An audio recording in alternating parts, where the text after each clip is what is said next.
Si l'ego est l'intentionnalité de nos cœurs, l'animalité prodige de nos êtres est un éternel recommencement. L'ego se déconstruit chaque fois qu'on croit encore aimer.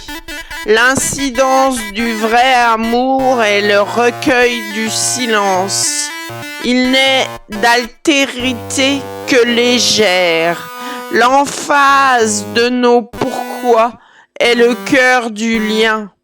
L'attachement est le reliquat d'une rêverie. La société crée des normalisations moralisatrices. La matrice fonctionne loin de nos cœurs primitifs. L'ego n'a pas de libido. L'ego ne peut mourir que de la fusion cosmique. L'ego nourrit la fusion cosmique. Dans le discernement de conscience, l'agrégat d'être est légitime.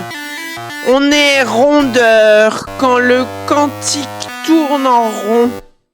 L'ADN de l'être est une machine. Le cogito s'inspire de la douceur pour croire au rêve d'être seul. Le silence est un luxe. La connexion cosmique est la fureur d'être.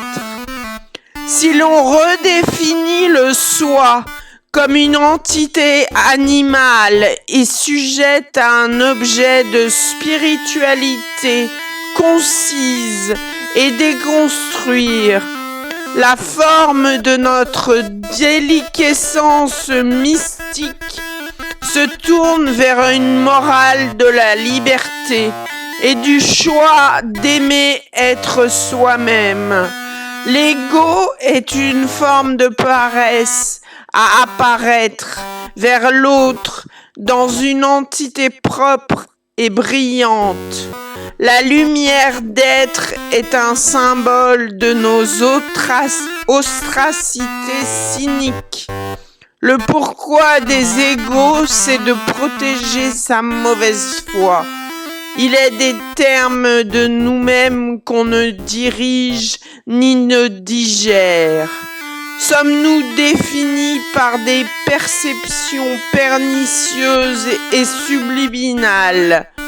L'être tribal a pour nécessité le besoin et le désir subliminal. Il est dans le tout, un rêveur ou un acteur de sa volonté épique. La matrice et le vortex dominent ses choix. La masse grégaire fuit l'articulation d'être dans la simplicité du soi, du nous. Le nous s'ingère dans des lois de domination et de manipulation psychique. Le rêve collectif est flou. Le rêve de soi est artifice et sacrifice. On donne pour donner. On ne reçoit que des ordres à subir des préceptes limitants et limités.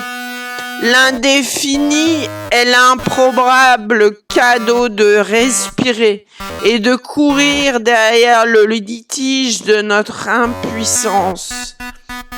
Le désir et le plaisir agissent. Notre cogito est un tout dysfonctionnel. Nous créons des murs entre nous-mêmes.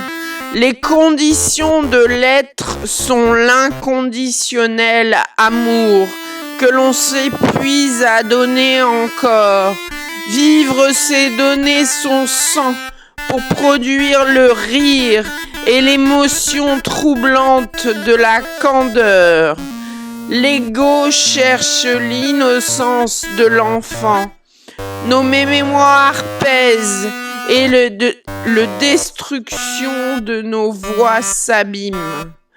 Tous courent dans l'illégitime ego, inconsistant, et fabriquent la machine à fric.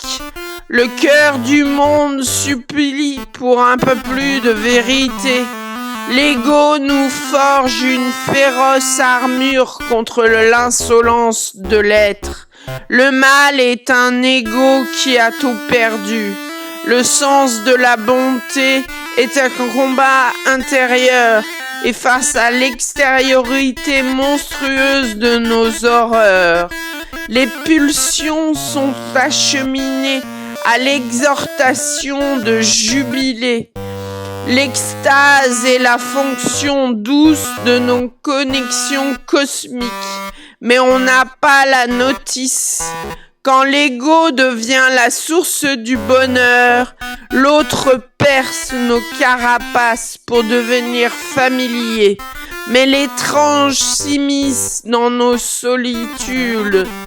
Le rôle de l'ego est une parade à la manipulation du soi ambitieux, à être libre et sans chaîne.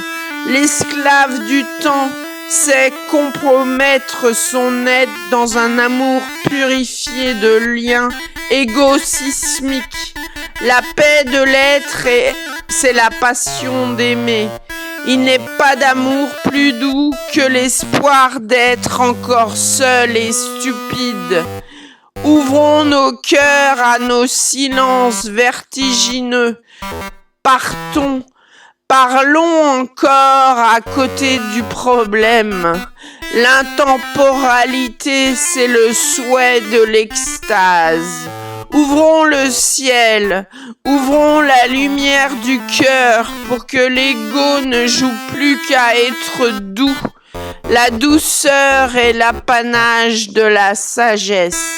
Être doux requiert d'oublier le malheur du soi, de consoler la bête féroce qui crie à sa légitimité. L'incandescence du soi ne doit plus s'horripiler de son action. Penser est une action. Aimer est un devoir à l'égard de soi. Fondre l'ego dans l'extase cosmique est le vœu du cœur. La conscience demeure le lieu de l'amour impossible que nous créons dans son fantasme fou. Le coup de foudre sublime nos allégeances aux exagérations. L'émotion calme nous fait pleurer d'ennui. Pourtant, vivre, c'est chercher la paix. L'amour choisira la paix le jour où le pouvoir sera celui de la sagesse. La sagesse est la moralité de l'ennui. La passion nous manque constamment. Voilà pourquoi le cogito est un leurre, une prison psychique. La conscience humaine nécessite un pourparler avec notre honte. La honte de voir l'impunité du mal. Le sérum du monde, c'est l'amour, mais on ne vibre plus. Renaître à l'autre, c'est lui donner la paix. Or le mal nous attise. Le cogito s'épuise à penser le monde et l'être. L'ego doit se fondre dans la bonté. Bon